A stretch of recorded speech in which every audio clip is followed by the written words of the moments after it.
So welcome to the part one of our Women's Health and Fertility series. I just wanted to do a brief introduction. My name is Sonali George. I'm a bio major at Stony Brook. And my friend Shaina, she's also a bio major at Stony. And with the help of Donna and Dr. Lisa from the Diocese of Rockville Center, have created this three-part series with Jamie Hutchinson. Jamie is a fertility care coordinator and a restorative reproductive medicine registered nurse at the Gianna Center for Women's Health and Fertility. She promotes fertility awareness methods like the Creighton model for family planning and educates women about their fertility. Today she will be sharing with us what a woman's normal and healthy cycle looks like and what it doesn't look like. I hope you find this natural approach to women's health and fertility useful. And during this talk, you can turn off your cameras, turn on your cameras, but make sure to keep your mic muted. And at the end, around like 7:20-ish, we'll have like a Q&A section, and you could raise your hands to ask a question, or you could leave it in the chat, or if you feel really comfortable or like uncomfortable, I guess, you could direct message or direct private message Jamie in the chat. Thank you for listening to my rant, and without further ado, I'll pass it on to Jamie. Thank you. So thank you, Shaina. Thank you, Sonali. So glad to be with you guys today. Just open up the presentation here.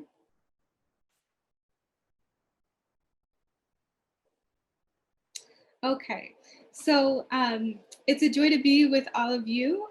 Women's health has long been a passion of mine, and fertility, and I've been working as a nurse at the Gianna Center for the past 10 years.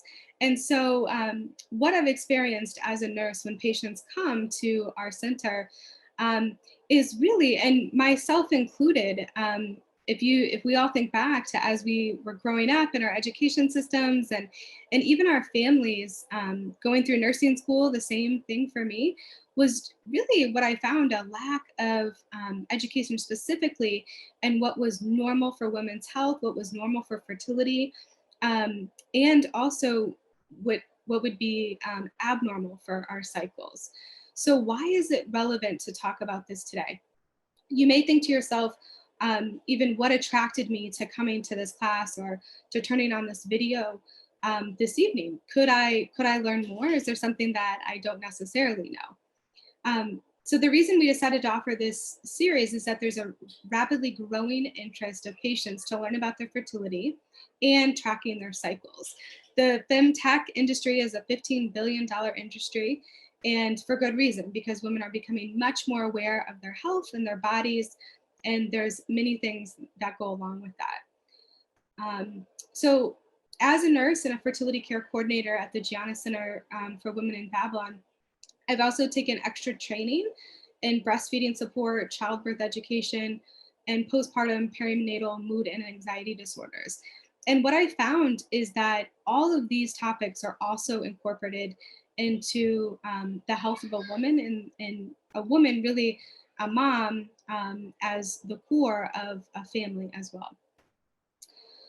The Gianna Center were founded by Dr. Ann Nolte 10 years ago because she saw an immediate need for restorative reproductive medicine and fertility awareness education, specifically for a women's specialty center. So now there are 3 locations within the Catholic Health System, Manhattan and Rockville Center, which is our newest location, and the Babylon location. So as we begin the presentation, it's important to know that this presentation was developed as a 3-part series. So tonight we are just focusing on the menstrual cycle, what is normal and not normal. Next Wednesday, same time, same link, we're going to be talking about restorative reproductive medicine.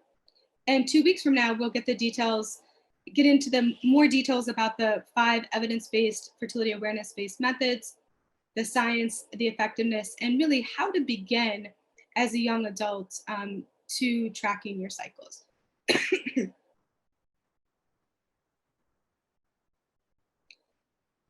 This presentation is for informational purposes only and not intended to be a substitute for actual medical or mental health or from a health advice from a doctor, psychologist, or other medical health professional. The presentation will provide an introduction to the science and methodology of natural or fertility awareness-based methods and their effectiveness of family planning. But this information is not designed to teach you how to use a particular method. We don't want anybody to teach themselves.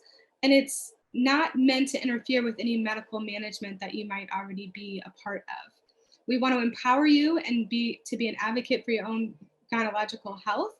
And I hope to inform you about the benefits of appreciating your body's health, the gift that it is to you and to the world, and also to your fertility. And I do not have any financial disclosures. Today, as the first series, we're talking about the basics of the female cycle, scientific and physiology behind the female cycle, common GYN issues, the use of FABMs, which stands for fertility awareness-based methods, to monitor cycles. They can also be used to achieve a pregnancy or to avoid a pregnancy if in family planning, and restorative reproductive medicine. We as women, we could really consider the menstrual cycle as the fifth vital sign. We are very familiar, those of us especially who are studying sciences are familiar with blood pressure, pulse, respirations, temperature, but the health of our cycles also affects our entire bodies as well. We know this often as women, right? Because especially right before we get our menses or the period begins, we start to feel maybe some PMS symptoms creeping in, some bloating, some weight gain, mood changes, anxiety, depression. It can affect our daily life, and it can truly become debilitating at times in our cycle. So Dr. Paul Hillard at the University of Cincinnati, College of Medicine, stated that the menstrual cycle is a window into the general health and well-being of a woman, not just a reproductive event. It can indicate the status of bone health, heart disease, ovarian failure, as well as long-term fertility. Therefore, if a woman is not having regular ovulation and menstruation, it's a sign that something else could be going on. And that's certainly true for what we do at the Gianna Center. The first part of the basics of the female cycle is what is normal within the reproductive system. The female reproductive system is quite small inside a woman's body. It's comprised of the uterus, the ovaries, one on either side of the uterus, and the fallopian tubes, also on either side of the uterus. These organs sit low in your pelvic area, just below your belly button. And the uterus is about the size of a woman's fist if she's not pregnant. The lining of the uterus will go through 3 phases every single cycle. First, the period or the menses, which is when you're bleeding. Then the proliferating phase, where it's becoming thicker. And then the third is the secretory phase, which is the second half of the cycle and where implantation would take place if a woman does become pregnant in that cycle. This lower portion of the uterus is called the cervix, where Pap tests are taken. Within the cervix are cervical crypts, which are essentially folds within the lining of the cervix. And during the time of fertility, the cervix will produce a mucus or fluid that can be seen externally on a toilet tissue. A woman would notice that when she's going to the bathroom. A woman also, with the fallopian tubes, is where conception would take place between 1 egg and 1 sperm. And the 2 ovaries, one on either side of the uterus, are where a follicle would develop as it's approaching ovulation. So today, as we're focusing on what's normal, we'll go back to the basics of menarche, of when we started our cycles. And really, sometimes, maybe our parents could have an awareness that your body is changing or you're getting to be a certain age, and that first period would start to approach. But there's no really estimate of when you would start. We know that many people are confused about what a menstrual cycle truly is. And some people think the cycle is referring to only the bleeding or the period. But the period is just the beginning of the cycle. The menstrual cycle is from day 1 of bleeding to the day before the menstrual cycle starts again, or the last day of that cycle. And usually this is going to be a monthly event. We'll talk more about why for some women it might be longer and for others it might be shorter. The very first period we have is called menarche.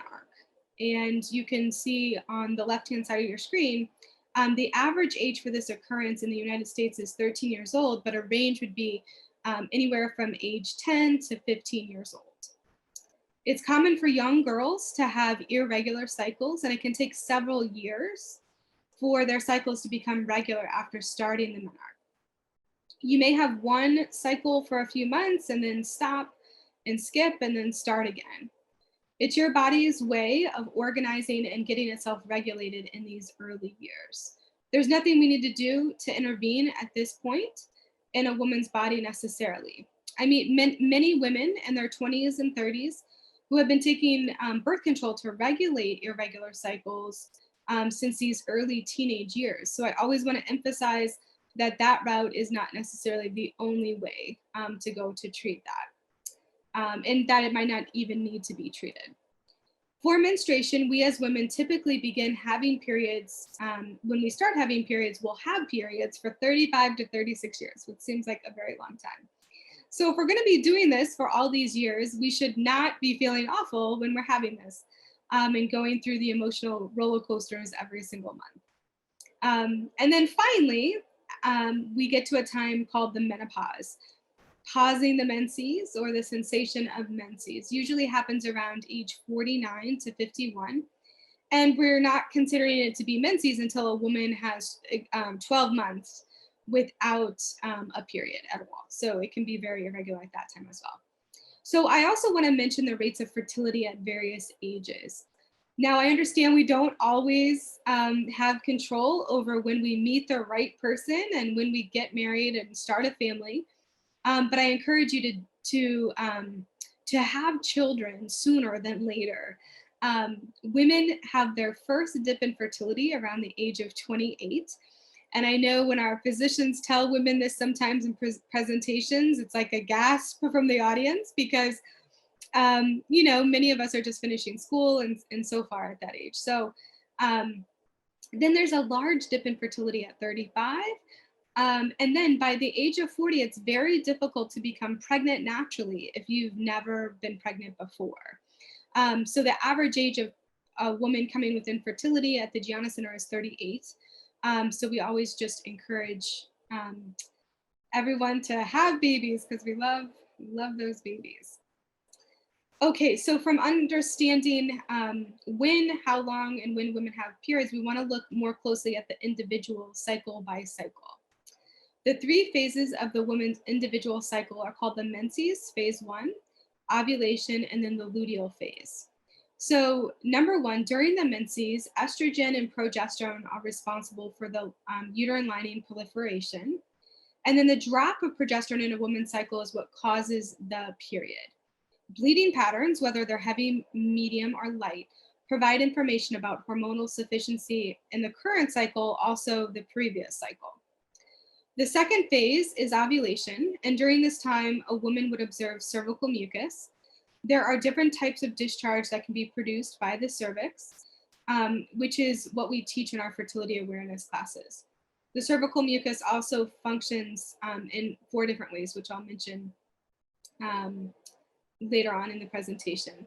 And then finally, the third phase is the post-ovulatory phase, where the mucus disappears and the cycle dries up. This is a stable phase of the cycle. So these cycles occur month after month unless something else disrupts it. Those things most commonly would be stress, another health issue, pregnancy, breastfeeding. So overall, a healthy cycle for adult women would be 24 to 35 days, 24 to 35 days long for a healthy adult woman. And for a teenager, as I previously mentioned, it can have some irregularity, so anywhere between 21 and 45 days. The normal length of the menses is 2 to 7 days with at least 1 day of heavy or moderate bleeding. There should not be more than 2 days of spotting prior to the first day of menses or 3 days at the end of the menses, which a lot of people do have that.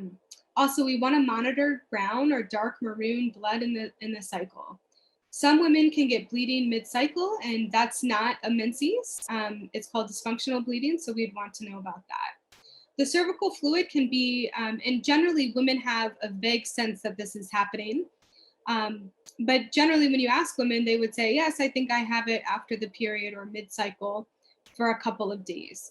On average, women can have cervical fluid for 2 to 8 days and it still be considered normal.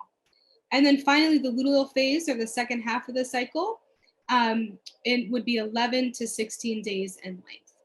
So, and I put this image here. You can see the image of a woman using her phone app to track her cycles.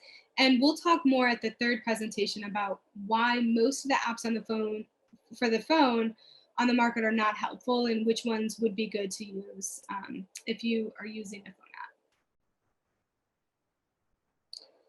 This image is showing an ovary and one follicle's development, ovulation, and then the corpus luteum, which forms. The ovary is the powerhouse of the cycle. Ovulation is the female's ability to release an egg or ovum that has the potential to be fertilized by sperm and become a new human being. So the follicle stays put this entire process. So although it looks like on the screen that the follicle is actually moving along the outer perimeter of the ovary, all of these phases happen just at one location. So women as young babies, when you're little girls, as they're born from their moms, are born with all the follicles that they'll have for a lifetime. And by the time they hit puberty, they'll have about 300,000. So the process of maturation of an egg will take about 2 weeks. So this whole process from very small follicle to ovulation, and then the formation of the corpus luteum finally in the second half of the cycle.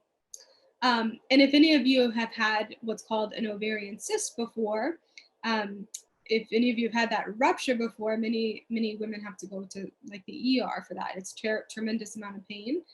That is different than a follicle.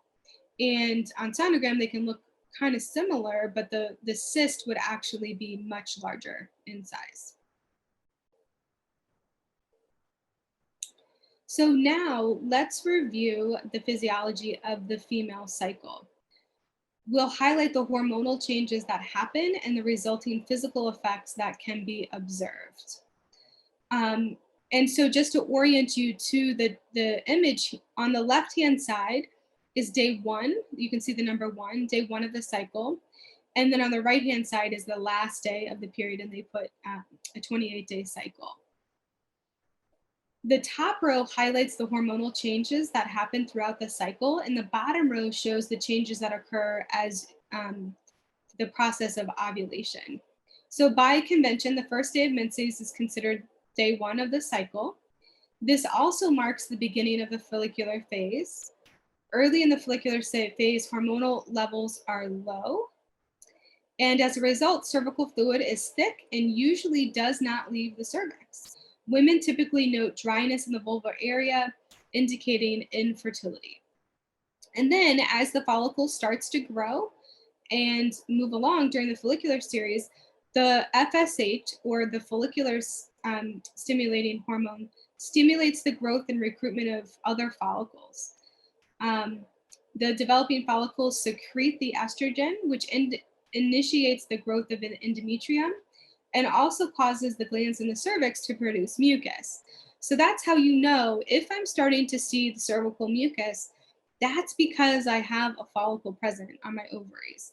The follicle is producing estrogen, and the cervix is responding to that estrogen by producing mucus. Another thing that I always want to note is that women, if you would get your blood drawn every day for a full cycle, you can see that there really wouldn't be 2 days that are the same. And so in contrast to men, which are usually very cool and collected and even keeled, women go through many different changes in their cycle hormonally, and day to day, we can sometimes notice those. The hormones will play a big part in our overall, our daily changes.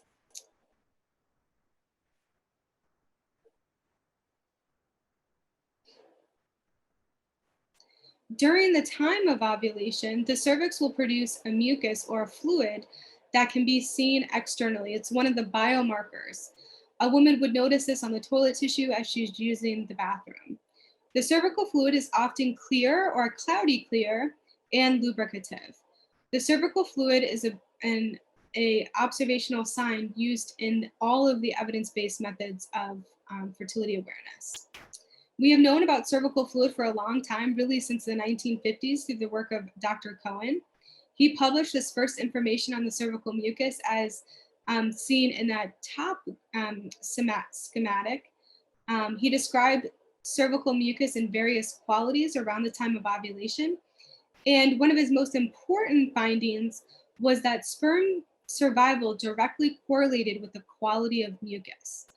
And of course, that is important in terms of fertility and procreation. You can see that sperm were able to survive when mucus was thin and stretchy. He called this a biological valve. So of course, the secretions change throughout a woman's cycle. It begins as thick, and then gradually as you approach ovulation, it would be more clear and watery and lubricative. And the cervical mucus is important for 4 reasons. It nourishes the sperm. It assists sperm motility through the reproductive tract. It filters abnormal sperm. It balances the pH of the vaginal area, allowing for sperm survival.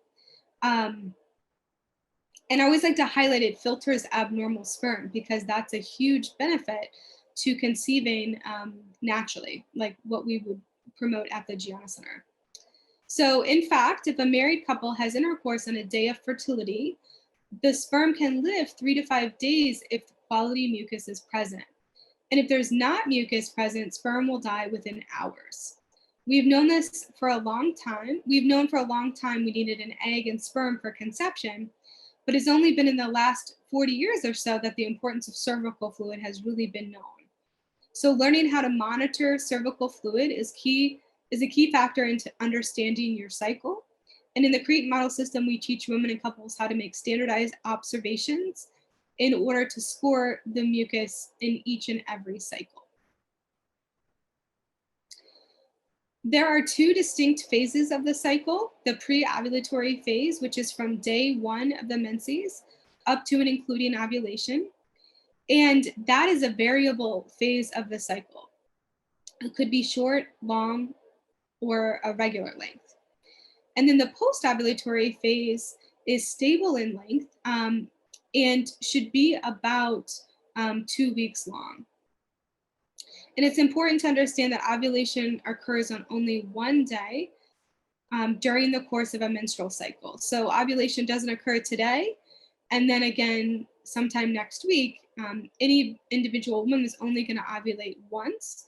Even if she was going to have twins or natural triplets, where she would have 2 or 3 eggs, she would ovulate each of those within the 24-hour period. And if women did have double ovulation, then of course natural fertility awareness-based methods would not work. But this is precisely why fertility awareness-based methods are effective and different than what would be like a rhythm method, calendar method, because it's much more scientific and physiologically based. The menstrual cycle begins with the first day of the menstrual bleeding and ends with the last day prior to the beginning of the next period. So most people are aware of the fact that their menstrual cycle might not be regular. And most of the time people are not ovulating, the first of the month every cycle. A short cycle might mean that the woman is ovulating on day 8, 9, or 10 of their cycle. Regular cycles mean that you might be ovulating between day 12 and 16. And then long cycles would be, I'm ovulating beyond that 16 day. Just because cycles vary doesn't mean that they're not healthy. So some variability can be okay. Most people, if you asked how long is a cycle, they would say 28 days. But what we know is that only about 10% of cycles are actually 28 days. So anywhere between 24 and 35 days is considered the normal range for a cycle. So that's why it's important to know the components of our fertility as we start to learn about our health.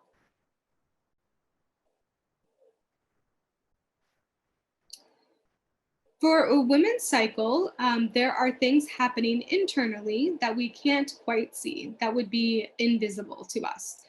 But there are external signs that are visible, and we use the term biomarkers that you can track those and learn more about where you're at in the cycle. So, in summary, during the follicular phase of the cycle, a developing follicle secretes estrogen, and this causes the cervix to produce clear, stretchy, egg white like mucus. And then this is a sign of fertility. And during ovulation, an LH spike causes the follicle to burst and release an ovum, which is ovulation. And if somebody was using the Marquette method, they would be able to notice on the monitor that there was a spike in estrogen or a spike in their LH.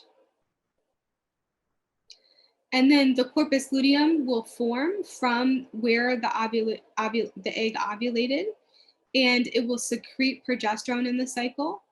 The cervical mucus will dry up or become more thicker. In the symptothermal method, if a woman was tracking her basal body temperature, she would notice a rise in her basal body temperature after ovulation.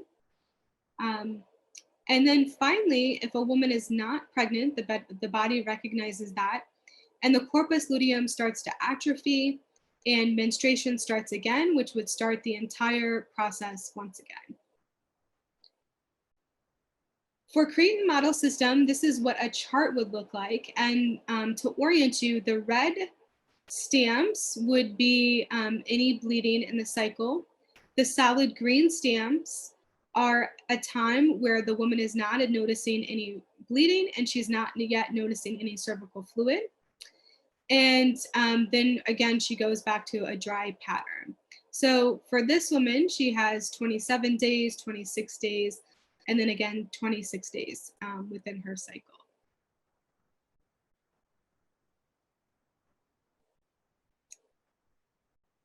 So what would be normal? What would be considered normal in the cycle, to answer the question of the evening? That it would take 5 years to normalize and have monthly regular cycles since you're from the time where you have your menarche. That the cycle lengths are anywhere between 24 and 35 days. That a woman would have just 1 to 3 days of mild PMS symptoms. And typically what I would say there is, I feel tired, I'm gonna go to bed early, I prefer to be alone, I just wanna watch a movie, but nothing significant with PMS. The mucus cycle is between 5 and 8 days. The post-peak phase would be between 10 and 16 days. And for married people, that there would be no pain with intercourse. That would indicate that there would be something wrong. So what is not normal? Well, certainly not getting menses, painful periods, PMS, very heavy bleeding, irregular cycles, pain with intercourse. And then also, it's not on the list, but I wanted to add, it's also not normal to not sleep. And sleep can be definitely affected by our menstrual cycle. And we'll talk about that more next week with the restorative reproductive medicine presentation. So with restorative reproductive medicine, we identify the underlying issues and like these that are abnormal, and we seek to correct it. The most common treatment for these issues, for most of these issues, would be birth control. And artificial hormones work by suppressing ovulation, altering cervical mucus, and changing the lining of the uterus, which can prevent implantation if conception occurs. Birth control pills do suppress adverse symptoms, which is a good thing. And I always tell women, as a woman myself and a woman's health nurse, it is important that we are symptom-free in our menstrual cycles. But the birth control pill does not correct the underlying problem necessarily within a woman's cycle.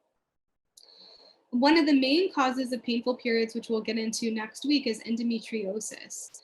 And that's a condition that affects over 176 million women worldwide.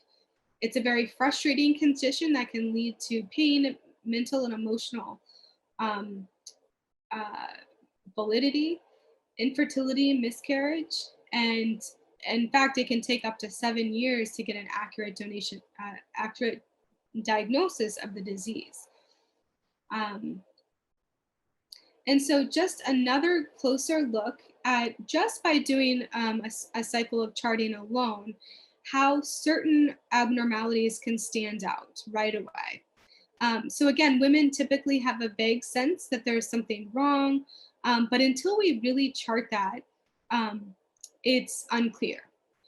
The second cycle I want to highlight is the second line.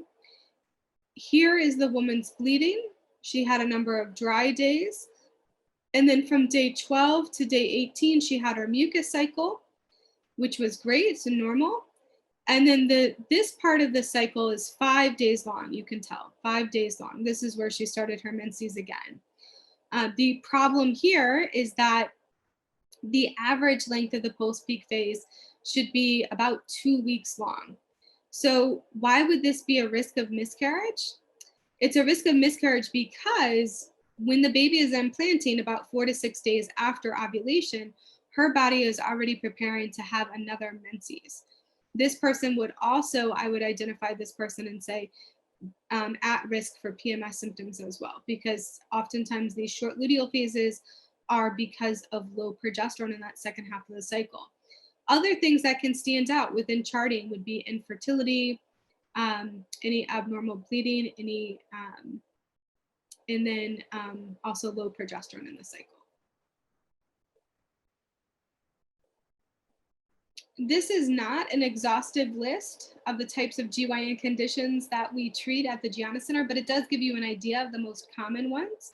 I want to highlight that we do treat male infertility at the Gianna Center if needed.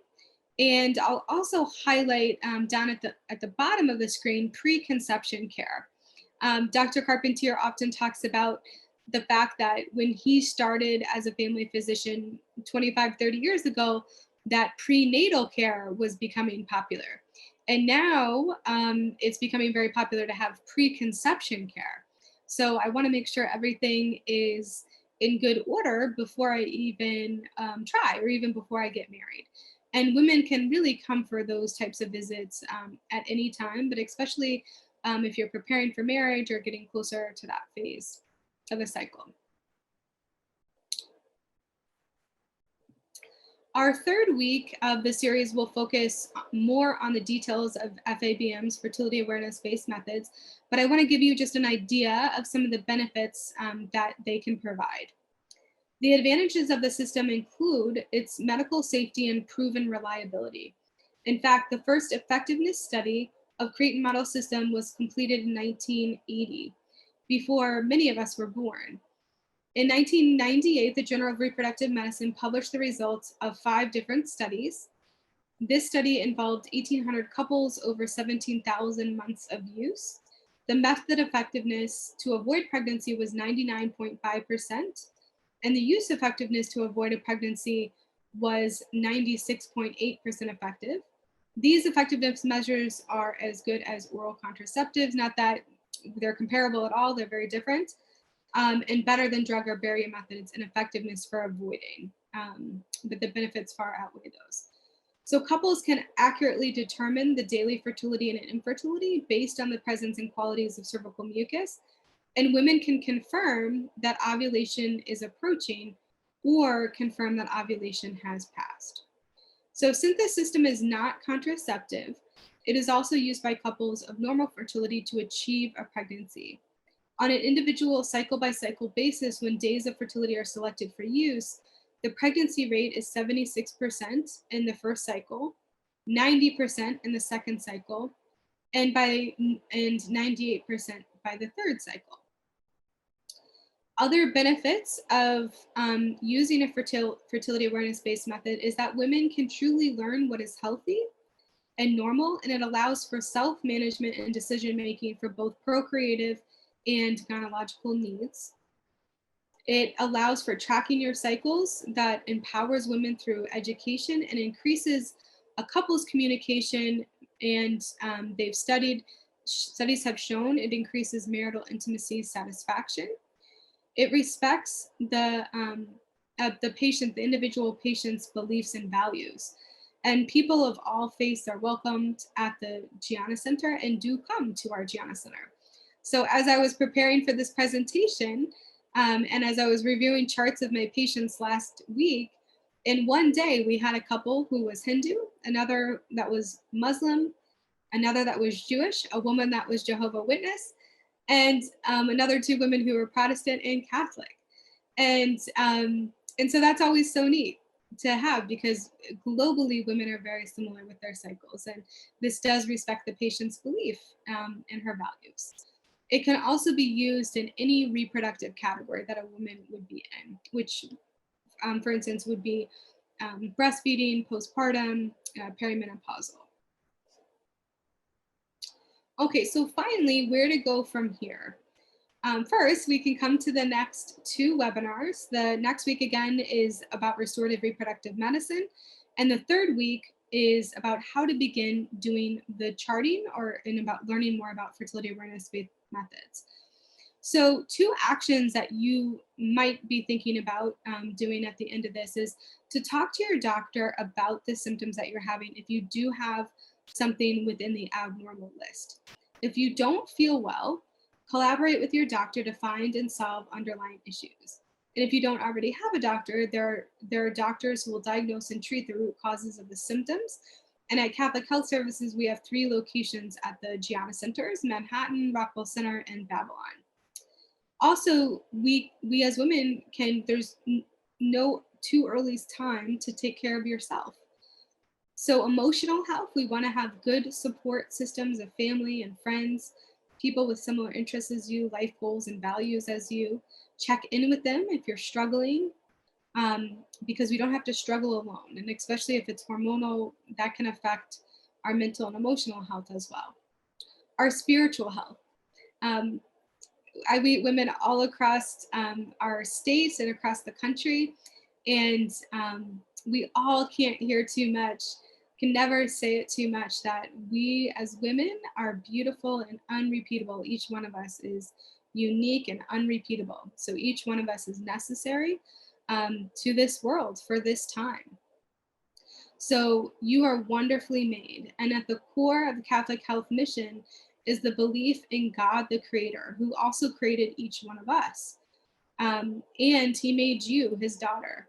So some things that we deal with can start to heal not only the body, but some things that, perhaps we can heal within our own women's health from our past as well. And we can always go to God, the Creator, for help with those things.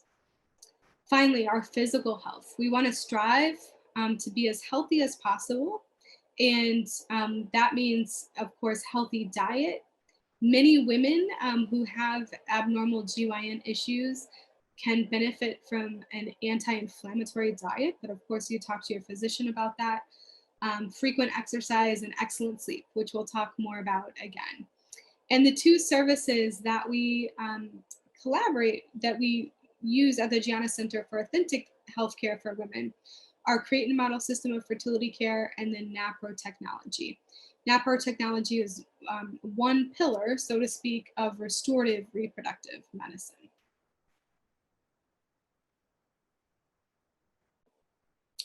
And if you would like to learn more, the Gianna Centers have the 3 locations within Catholic Health: Manhattan, Rockville Center, and Long Island, which is located in Babylon.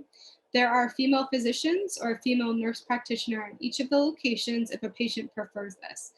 And we accept most major health insurances. Office visits right now can be done in person or telehealth.